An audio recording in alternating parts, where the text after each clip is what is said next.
Olá, amigos, irmãos na fé. Aqui estamos para mais uma reflexão da palavra de Deus. Eu queria compartilhar hoje com vocês 3 versículos aqui da palavra do Senhor, a Bíblia Sagrada, que estão registradas essas palavras na primeira epístola de João, na primeira carta de João, capítulo 2. Não é o Evangelho de João, mas a epístola que fica no final da Bíblia, antes de Apocalipse, 1 João, capítulo 2, versículos 15, 16 e 17, que diz assim: Não ameis o mundo, nem o que no mundo há. Se alguém ama o mundo, o amor do Pai não está nele.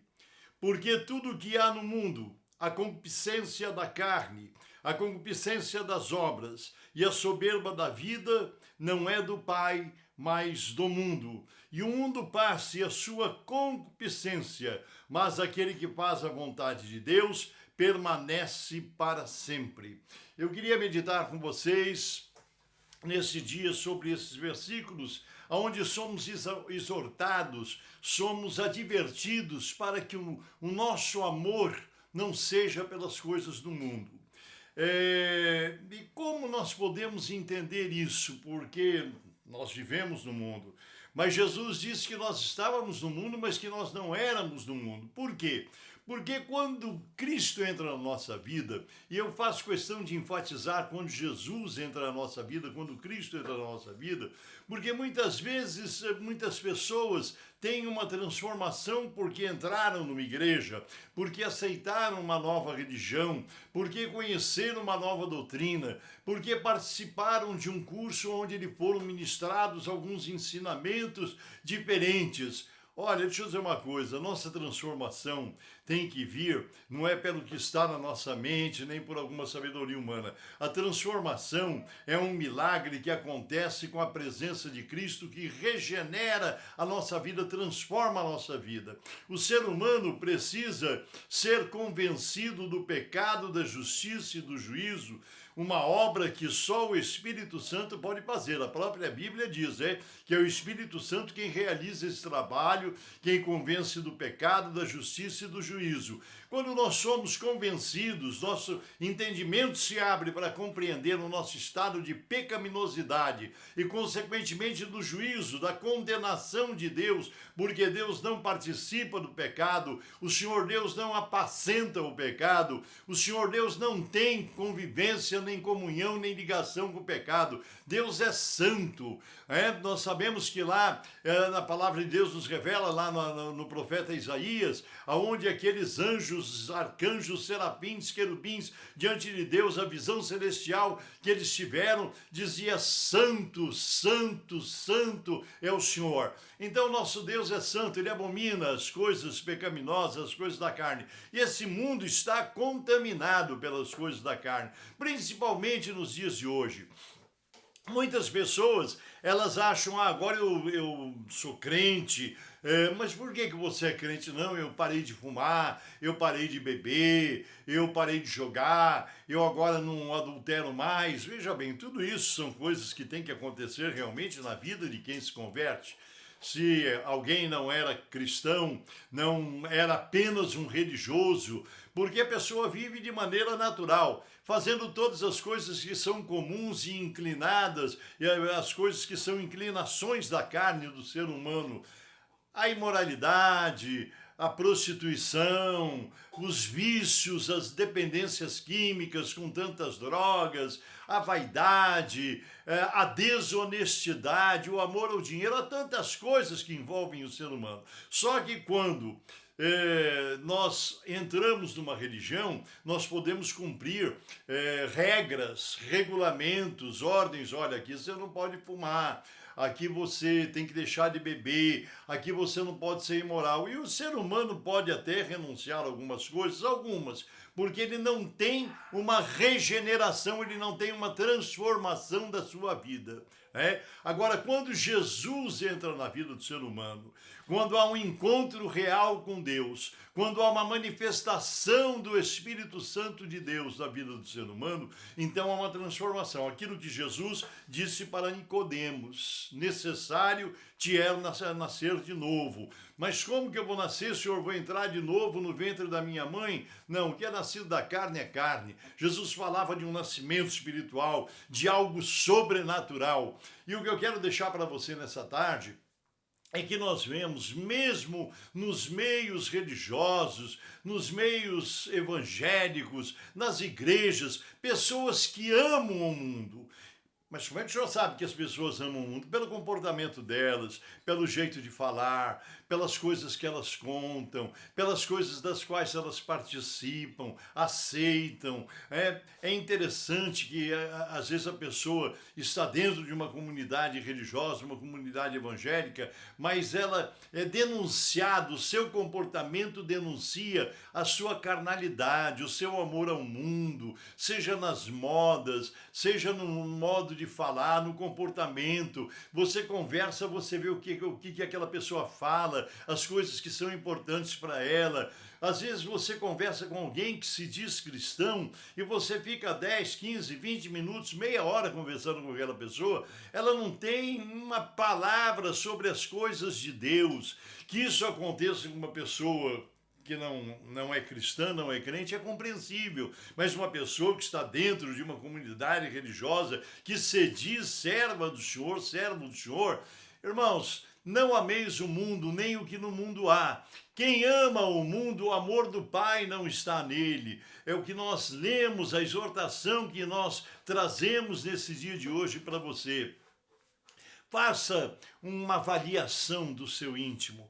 Faça uma avaliação se a vida espiritual que você vive é uma vida espiritual feita pelas regras, pelos mandamentos de uma igreja, de uma denominação, pelas orientações pessoais de um pastor, um líder religioso. Olha, isso é pecado, você não pode usar isso, cuidado, você não pode usar um anel, não pode usar isso, não pode usar aquilo, não pode usar essa roupa. Não.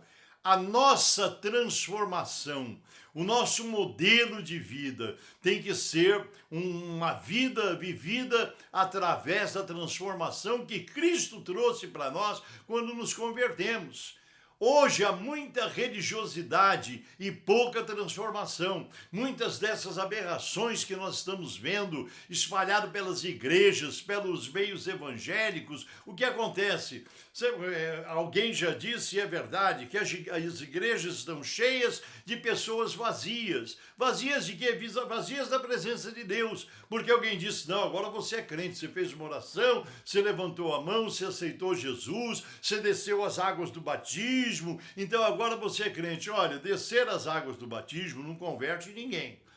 É necessário batizar? Sim, é bíblico, é necessário batizar. Cada denominação tem a sua forma, sua maneira de ministrar o batismo. Uns é por imersão, outros por aspersão, por efusão, não importa. Mas o batismo é bíblico, é a ordenança bíblica, é a ordem do Senhor Jesus, é o atestado do arrependimento da consciência que o ser humano adquiriu do seu pecado, da sua necessidade de salvação. O batismo é necessário, sim, como confirmação da sua fé. Mas não é o batismo, não vai batizar ninguém. Tem gente batizando, batizamos 10 pessoas, 12 pessoas. Isso não adianta. Preciso que a pessoa esteja realmente alcançada pelo poder de Deus, com a presença de Jesus Cristo em sua vida. Né? Então, tem pessoas que estão aí, mas que o mundo está dentro do coração dela.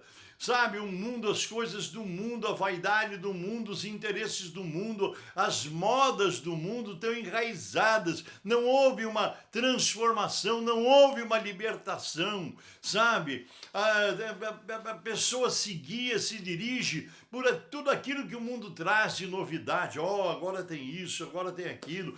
Essa moda é nova, que interessante. Essa expressão, esse vocabulário é legal. Olha, meu irmão, nós não podemos fazer parte do mundo, nós estamos no mundo.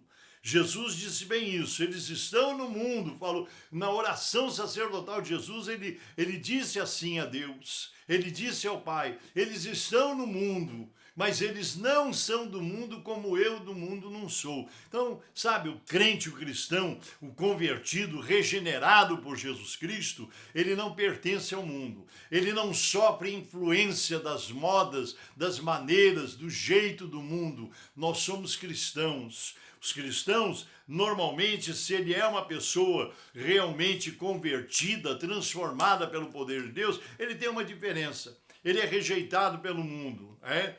São os fanáticos, aqueles que só vivem de Bíblia, só vivem estudando a Bíblia, só vivem orando, só vivem falando das coisas de Deus, não vivem mais para nada, tal. Olha, é melhor ser assim, estar fazendo a vontade de Deus, do que ser crente mais ou menos. Lá no Monte Carmelo, Elias disse ao povo: até quando cocheareis entre dois pensamentos? Se o Senhor é Deus, segui a Deus. Se Baal é Deus, então segue a Baal. Não fica dividido, servindo a dois caminhos. Lá no livro de Apocalipse, nós sabemos que foi dito, porque não és frio e nem quente, mas és morno, diz o Senhor, vomitar-te-ei da minha boca. Vamos ter uma posição firme. Se você é crente, seja crente de verdade, não ame o mundo, não participe do mundo, não seja influenciado pelas coisas deste mundo, seja influenciado pela presença de Jesus Cristo, pela santidade de Deus em sua vida. Vamos viver uma vida de oração, uma vida de consagração, uma vida separada. O mundo não nos interessa. Você quer saber como é a moda que você deve andar, o que você deve vestir? Leia a Bíblia recomenda. Você quer saber os lugares que você deve frequentar, como você deve falar, como você deve conversar? Leia a Bíblia ensina tudo isso. A Bíblia tem orientação para todas as coisas para o povo de Deus. A Bíblia é um manual de instruções de Deus para o comportamento e vida do ser humano. Amém? Vamos orar, Deus te abençoe, em nome do Senhor Jesus. Santíssimo, eterno, bendito e soberano Deus, em nome de Jesus, eu oro por todas as vidas que compartilham conosco deste momento de reflexão e deste momento de oração. Senhor Deus, em nome de Jesus, ajuda-nos a sermos luz na face desta terra que anda tão em trevas, que nós possamos ter uma vida compatível com a fé que nós declaramos ter em Ti, compatível com a transformação que o Senhor trouxe para nós. Em nome de Jesus, Senhor Deus, eu rogo a Tua bênção sobre todos aqueles que compartilham esse canal e que o Senhor nos ajude a cada vez mais sermos mais crentes, mais firmes, mais fiéis na nossa fé. Em nome de Jesus nós te rogamos, pelo poder do Teu Espírito e para a honra e glória do Teu nome e do Teu santo reino. Amém, Jesus, amém. Deus te abençoe e até o próximo vídeo.